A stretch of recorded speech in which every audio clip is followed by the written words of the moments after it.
أعوذ بالله من الشيطان اللعين الرجيم بسم الله الرحمن الرحيم اللهم صل على سيدنا ومولانا محمد النبي الأمي وعلى آله وصحبه وبارك وسلم عليه اللہ پارہ نمبر 14 سورہ النحل کی آیت نمبر 37 سے آج کے سبق کا آغاز ہو رہا ہے۔ آئیے چلتے ہیں تلاوت کلام الرحمن کی طرف۔ إن تحرص على هداهم فإن الله لا يهدي من يضل وما لهم من ناصرين وأقسموا بالله جهد أيمانهم لا يبعث الله من يموت بلى بعدا عليه حقا ولكن أكثر الناس لا يعلمون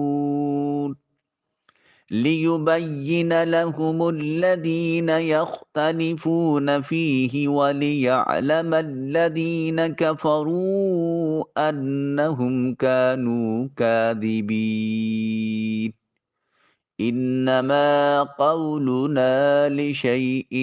إذا أردناه أن نقول له كن فيكون والذين هاجروا في الله من بعد ما ظلموا لنبوئنهم في الدنيا حسنة وَلَأَجْرُ الْآخِرَةِ أَكْبَرُ لَوْ كَانُوا يَعْلَمُونَ الَّذِينَ صَبَرُوا وَعَلَى رَبِّهِمْ يَتَوَكَّلُونَ۔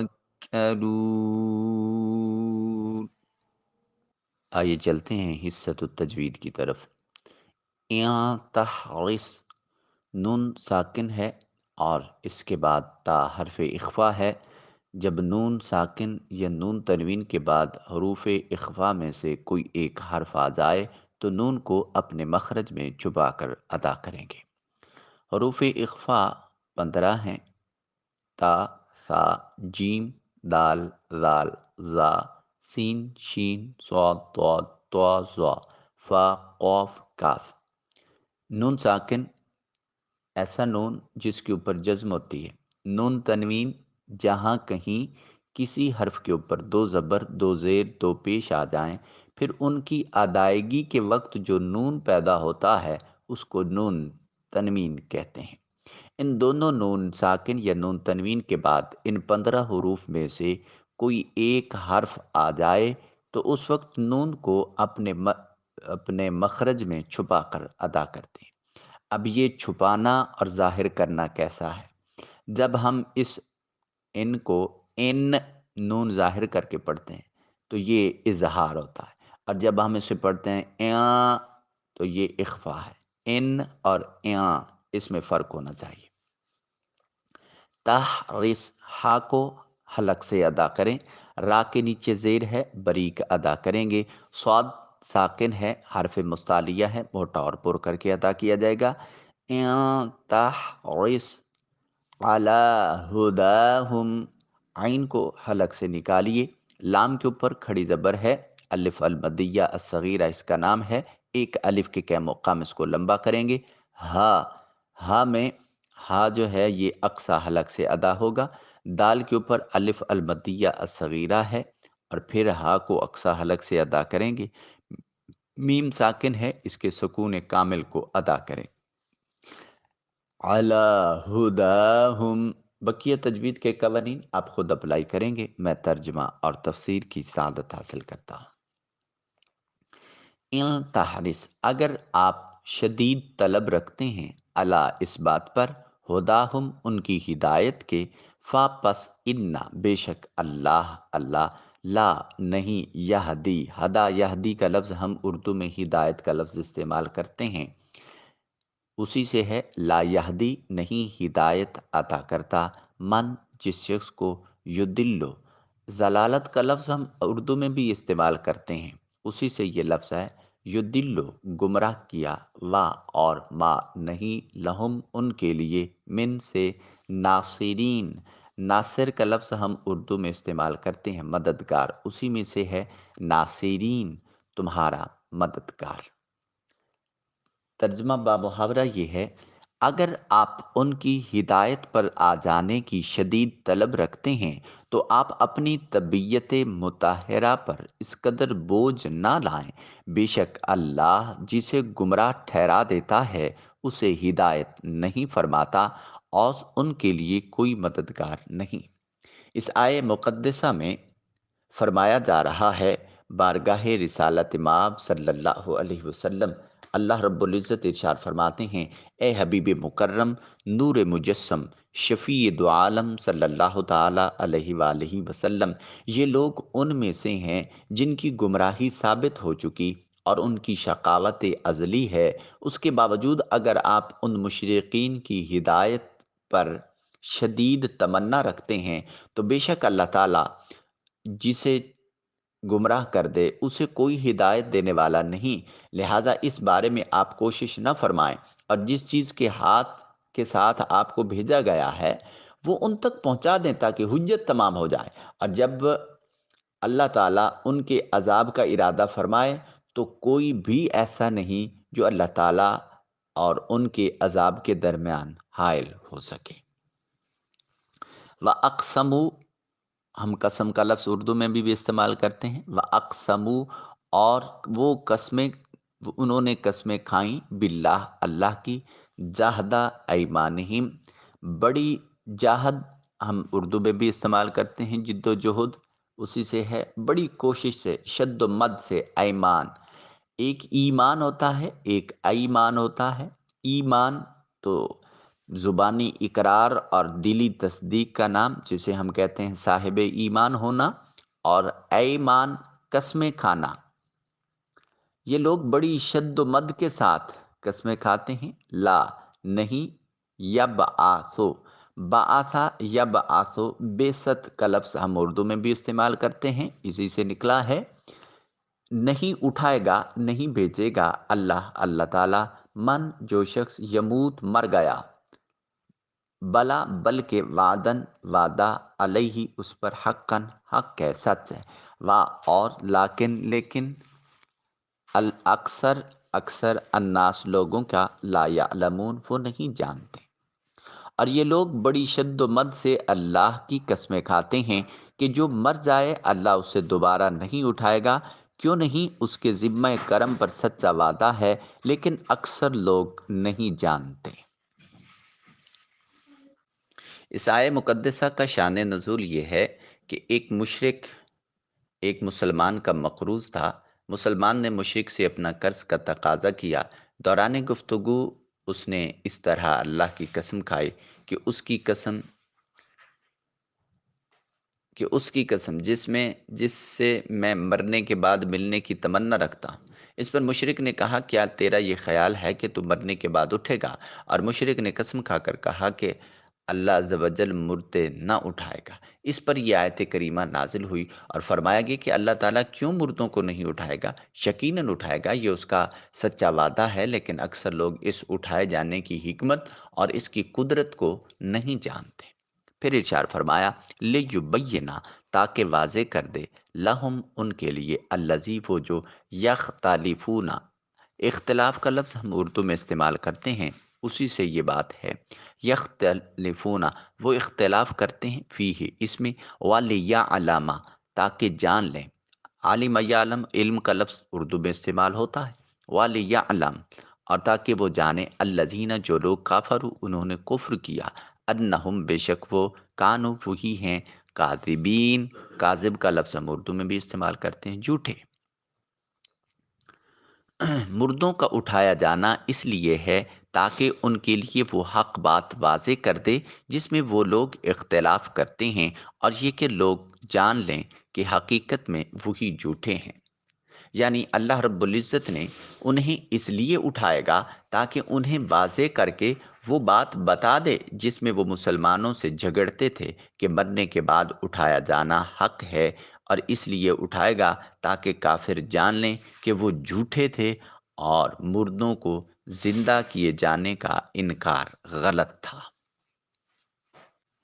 آگے ارشاد فرمائے انما بلا شبہ قولنا، ہماری بات لشیء، کسی شے کے ساتھ، اذا جس وقت ارد نہ ہو، ہم نے اس کا ارادہ کیا، ان نقول، ہم نے کہا،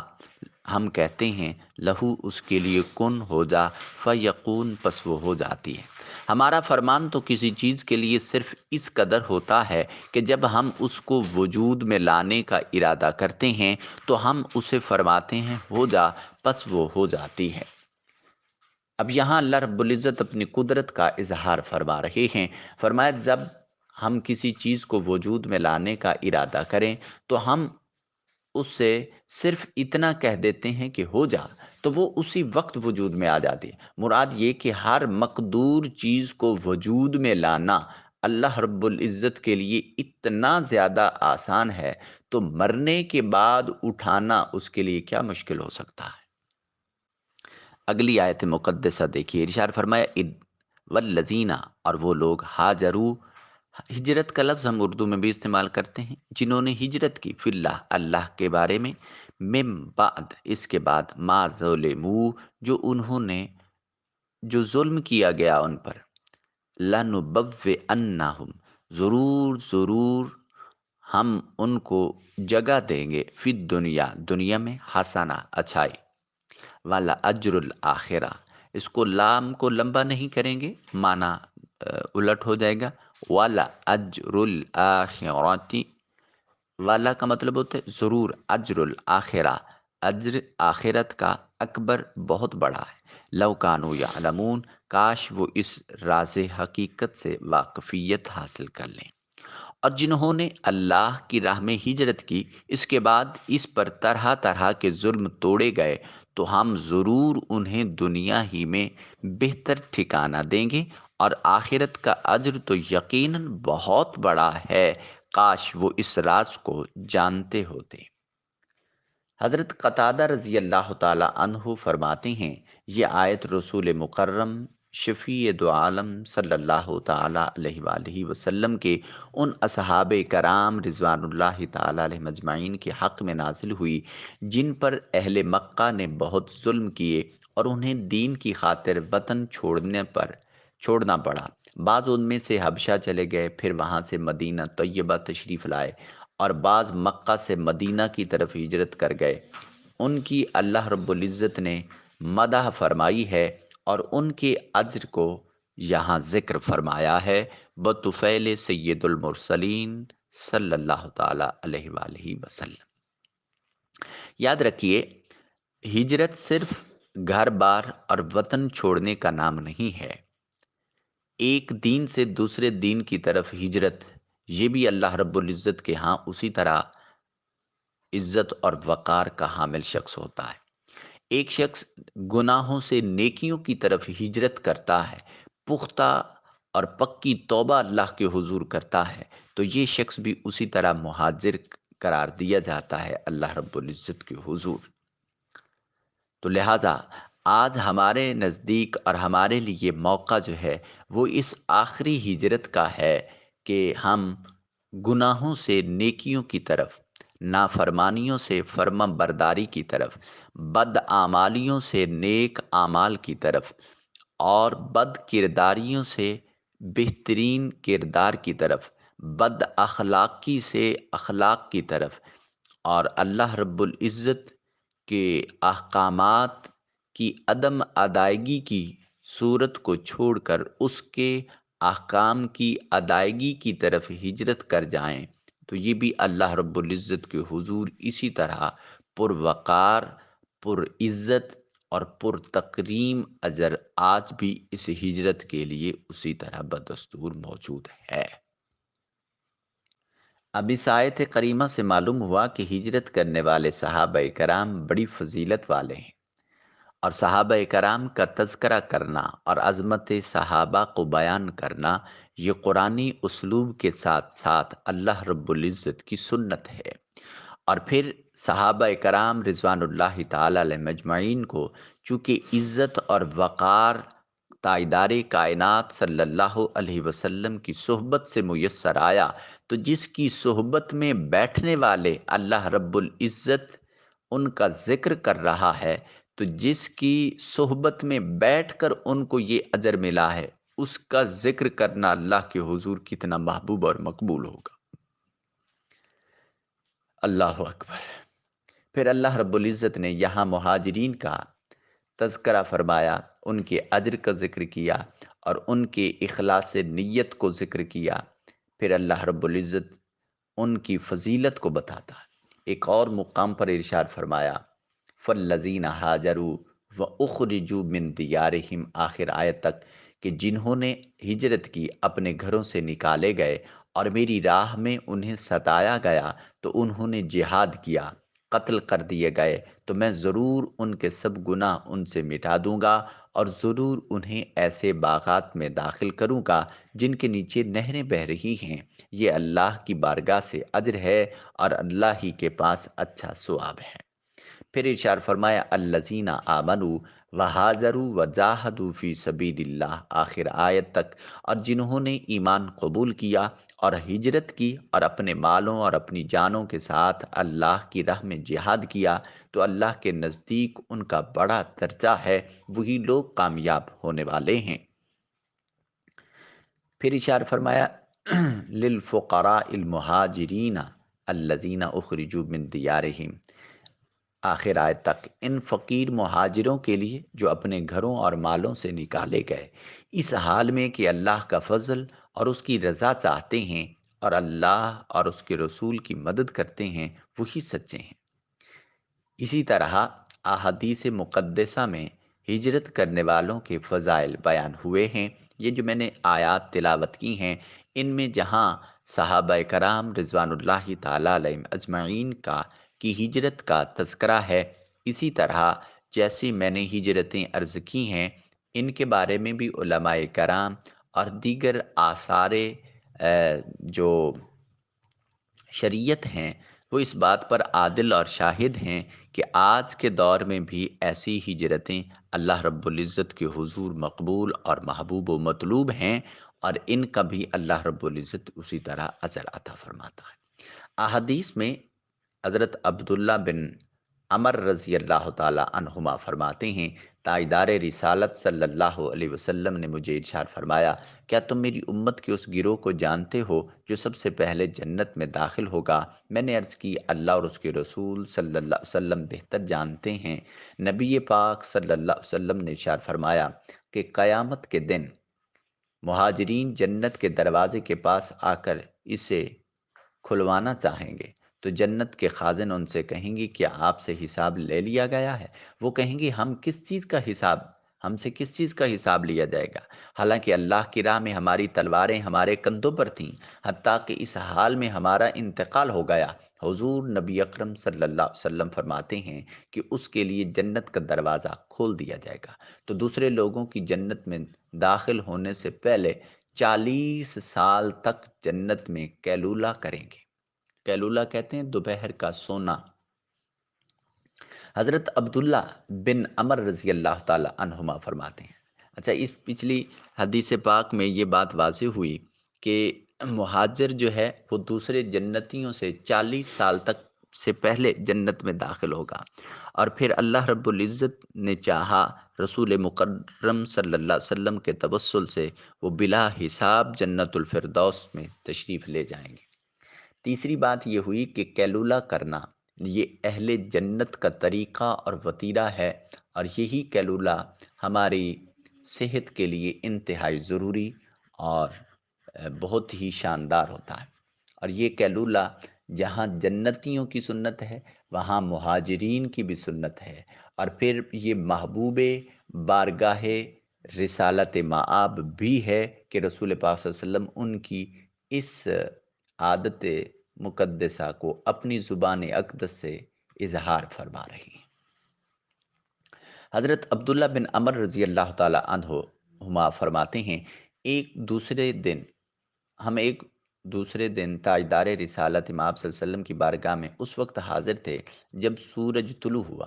آپ نے ارشاد فرمایا، ان قریب قیامت کے دن کچھ لوگ آئیں گے جن کا نور سورج کی روشنی کی طرح ہوگا۔ ہم نے عرض کی، یا رسول اللہ، وہ کون لوگ ہوں گے؟ ارشاد فرمایا، فقراء المہاجرین، جن کے صدقے ناپسندیدہ چیزوں سے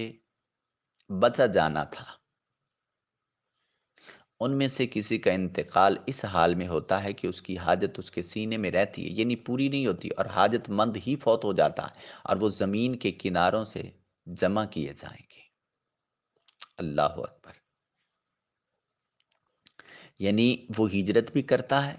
مگر ہوتا فقیر ہے، حاجت مند، اور اسی حاجت مندی کی کیفیت میں اس کی وفات ہو جاتی ہے، تو وہ اللہ رب العزت کے حضور ان کے نور سورج کی روشنی سے کہیں زیادہ ہوں گے۔ اللہ اکبر! اور پھر اس آیت کریمہ سے ایک بات یہ بھی معلوم ہوتی ہے کہ ہجرت صرف اللہ کی رضا کی خاطر ہو، اس کے علاوہ اگر کسی اور نیت کے ساتھ ہے تو پھر اس کی کوئی فضیلت نہیں ہے۔ حضرت عمر فاروق رضی اللہ تعالیٰ عنہ سے روایت ہے، نبی مکرم نے ارشاد فرمایا صلی اللہ علیہ وسلم، اعمال نیت سے ہیں، اور ہر شخص کے لیے وہی ہے جس کی اس نے نیت کی، تو جس کی ہجرت اللہ اور اس کے رسول کی طرف ہو تو اس کی ہجرت اللہ اور اس کے رسول کی طرف ہے، اور جس کی ہجرت دنیا حاصل کرنے یا کسی عورت سے نکاح کرنے کے لیے ہو تو اس کی ہجرت اسی طرف ہے جس کی جانب اس نے ہجرت کی۔ اب اس حدیث پاک سے یہ معلوم ہوا کہ ہر وہ نیک عمل جس میں اللہ کی رضا کا حصول نیت میں ہے تو اس نیک عمل کی فضیلت اسی طرح ہے، اور اگر اس نیک عمل میں نیت کا اخلاص نہیں ہے تو وہ فضیلت پانے سے محروم رہے گا۔ اللہ رب العزت اپنی رضا کے حصول اور اخلاص کی نیت سے ہمیں نوازتے ہیں۔ پھر جو یہ ارشاد فرمایا نا، لَنُبَوِّئَنَّهُمْ فِي الدُّنْيَا حَسَنَةً، اس سے مراد ہم ضرور انہیں اچھی جگہ دیں گے، اس سے مراد مدینہ طیبہ ہے جسے اللہ رب العزت نے ان مہاجرین کے لیے کی ہجرت کی جگہ بنا دیا تھا۔ حضرت فاروق اعظم رضی اللہ تعالی عنہ نے اپنے زمانہ خلافت میں کسی مہاجر صحابی کو کوئی چیز بطور عطیہ نذرانہ دی تو اسے فرماتے ہیں کہ اللہ تعالیٰ تمہارے لیے اس میں برکت دے، اسے لے لو کیونکہ یہ وہ ہے جس کا دنیا میں اللہ نے آپ سے وعدہ کیا اور آخرت میں آپ کے لیے تیار کر رکھا ہے، اور وہ اس سے بھی بہتر ہے۔ اس کے بعد حضرت عمر فاروق رضی اللہ تعالیٰ عنہ نے پھر یہ آیت مقدسہ جو اب ہم پڑھ رہے ہیں اس کو تلاوت فرمایا۔ اب اس آیت مقدسہ میں اسی ذیل میں لَنُبَوِّئَنَّهُمْ فِي الدُّنْيَا حَسَنَةً، اللہ رب العزت ان کو دنیا میں بہتر ٹھکانہ دے گا، تو یہاں اللہ رب العزت مدینہ منورہ کی فضیلت بیان فرما رہے ہیں، اور یہ لفظ حسنہ سے ظاہر ہے۔ صحیح مسلم میں حضرت سعد رضی اللہ تعالیٰ عنہ سے روایت ہے، کریم آقا رؤوف الرحیم آقا صلی اللہ علیہ وسلم نے فرمایا، مدینہ لوگوں کے لیے بہتر ہے اگر جانتے، مدینہ کو جو شخص بطور اعراض چھوڑے گا اللہ اس کے بدلے اسے لائے گا جو اس سے بہتر ہوگا، اور وہ اس مدینہ کی تکلیف و مشقت پر جو ثابت قدم رہے گا، روز قیامت میں اس کی شفاعت یا پھر اس کا گواہ ہوں گا۔ سبحان اللہ! یہ اللہ اور اس کے رسول صلی اللہ علیہ وسلم کا انتخاب ہے اور ان کی پسندیدہ جگہ ہے مدینہ طیبہ۔ اللہ پاک اس سرزمین کو آنکھوں سے دیکھنے کی توفیق اور مقدر میں عطا فرمائے۔ پھر اشارہ فرمایا لَوْ كَانُوا يَعْلَمُونَ۔ اس آیت کا ایک معنی یہ ہے کہ اگر کافر لوگ یہ جانتے ہیں کہ آخرت کا ثواب ان کے پسندیدہ دنیا کی تمام نعمتوں سے زیادہ بڑا ہے تو وہ اس کی طرف راغب ہوتے۔ دوسرا معنی یہ ہے کہ اگر مہاجرین کو معلوم ہو جائے کہ اللہ نے ان کے لیے آخرت میں کتنی بڑی نعمتیں تیار کی ہیں تو جو مصیبتیں، تکلیفیں، تنگیاں انہوں نے برداشت کی ہیں ان پر صبر کرنے کی اور کوشش کرتے ہیں۔ تیسرا معنی یہ ہے کہ جو لوگ ہجرت کرنے سے رہ گئے اگر جانتے کہ ہجرت کا اجر کتنا عظیم ہے تو وہ بھی ہجرت کرنے والوں کے ساتھ ہو جاتے ہیں۔ آج کے سبق کی آخری آیت پاک ہے الذین، جن لوگوں نے صبر کیا وعلی ربہم، اور اپنے رب پر یتوکلون، وہ توکل رکھتے ہیں۔ جن لوگوں نے صبر کیا اور اپنے رب پر توکل کیے رکھتے ہیں، یعنی ثواب عظیم کے حقدار وہ ہیں جنہیں اپنے وطن مکہ مکرمہ سے جدا ہونے پر صبر کیا، اللہ رب العزت کا حرم ہے ان کا، ان پر اللہ رب العزت کا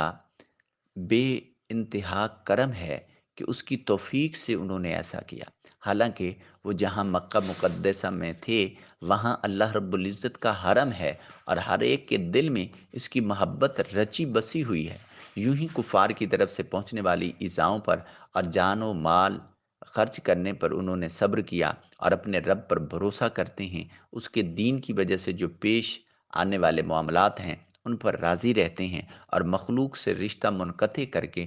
بالکل حق کی طرف متوجہ ہیں، اور سالک کے لیے یہ انتہائی سلوک کا مقام ہے۔ بس ایک آخری بات عرض کر کے آج کے سبق کا اختتام کرتے ہیں۔ علامہ احمد صاوی رحمۃ اللہ تعالی علیہ فرماتے ہیں، ہجرت کرنے والے صحابہ کرام کا توقل بہت عظیم تھا۔ اس کی وجہ یہ تھی کہ انہوں نے اپنے رب کائنات کی رضا کی خاطر اپنا مال و دولت اور گھر بار چھوڑ دیا۔ وہ عزت کے بدلے میں لوگوں کی نظروں میں پائی جانے والی حقارت پر اور مالداری کے بدلے میں فقر و فاقہ پر راضی ہو گئے، تو اللہ نے ان لوگوں کی نظروں میں پائی جانے والی اور ان کی اس حقارت کو عزت میں اور فقر کو مالداری میں تبدیل فرما کر انہیں جزا دی، اور وہ دنیا و آخرت میں تمام لوگوں کے سردار ہو گئے۔ امام محمد بصیری رحمۃ اللہ علیہ قصیدہ بردہ شریف میں ارشاد فرماتے ہیں کہ حضرت موسیٰ کے نقیبوں اور حضرت عیسیٰ علیہ السلام کے حواریوں میں کوئی بھی ایسا نہیں جو فضیلت میں صحابہ کرام رضوان اللہ تعالی علیہ مجمعین کی طرح ہو،